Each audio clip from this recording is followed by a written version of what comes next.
welcome to my channel. In this episode, I will be reviewing an African violet called Opera's Juliet. It was hybridized by Doug Burdick and registered with the African Violet Society of America in 2005 under the registration number 9512.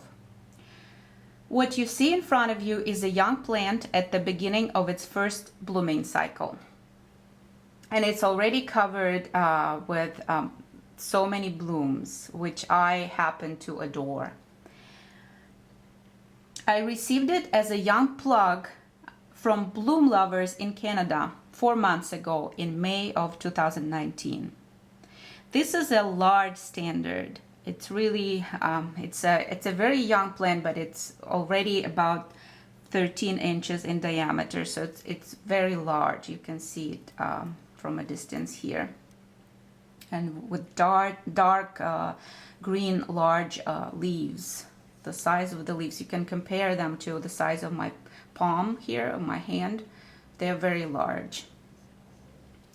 The leaves are dark green, plain, quilted, and glossy. Very beautiful. And they have red back here. So now it's just several months old, and it's already grown to 13 inches in diameter, and I imagine it might grow a little larger. This is one of my largest standards.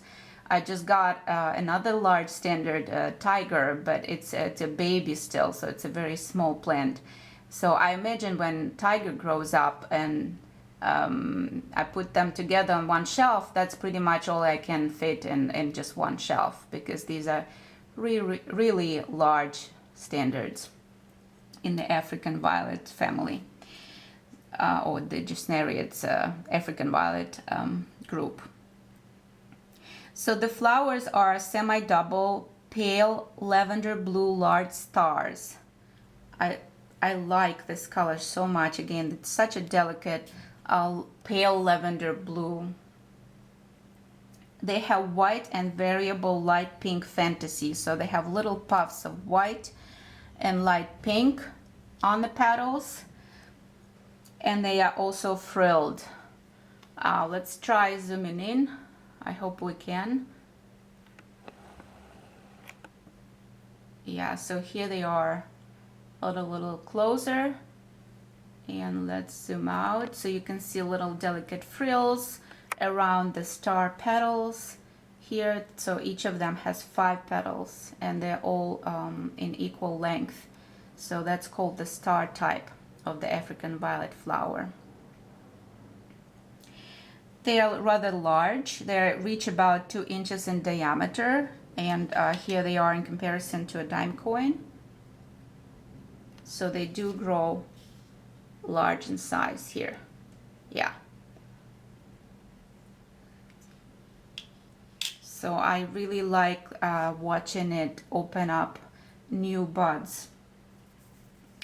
The rosette grows rather symmetrical. However, I've already removed 2 suckers, and here's another sucker coming up. I've heard that, or read that, the suckers usually grow on African violets that endure stress or stress-like conditions. So I've replanted this one, I think a month ago. Maybe that's what caused the stress and the sucker formation, or the sucker growth on this plant. I certainly will need to remove it after I make this video. So, and let it grow a little better without the suckers, because as we know, the suckers can cause the deformation of the rosette. So it needs to be groomed for that. This variety is growing under a combination of LED and natural light on the east facing window.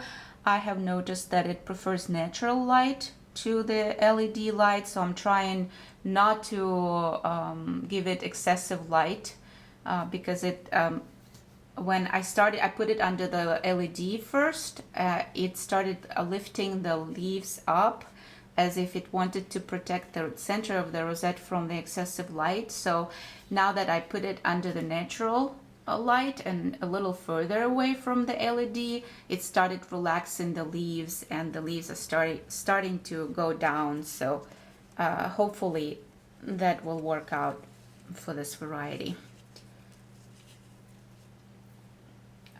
So I grow it on a wick, like all of my other African violets here, whereby I use some water with some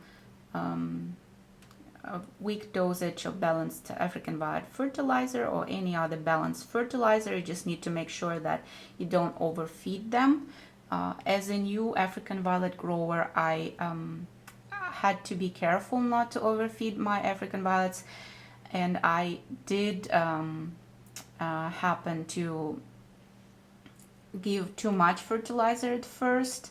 So I have to be very careful, because I noticed that it stunts the growth of the center of the rosette when violets get too much or excessive fertilization.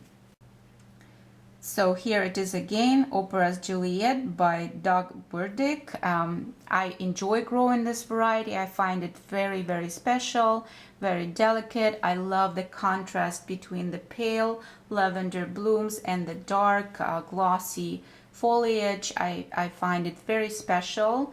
It really looks like Juliet. I think the name is very appropriate for this variety. It's delicate, it's gentle, yet it's exquisitely beautiful. So I hope you enjoyed watching this video. I certainly enjoy growing it and sharing it with you. Thank you all so very much for watching, and I will see you again in the next episode of my African Violet reviews.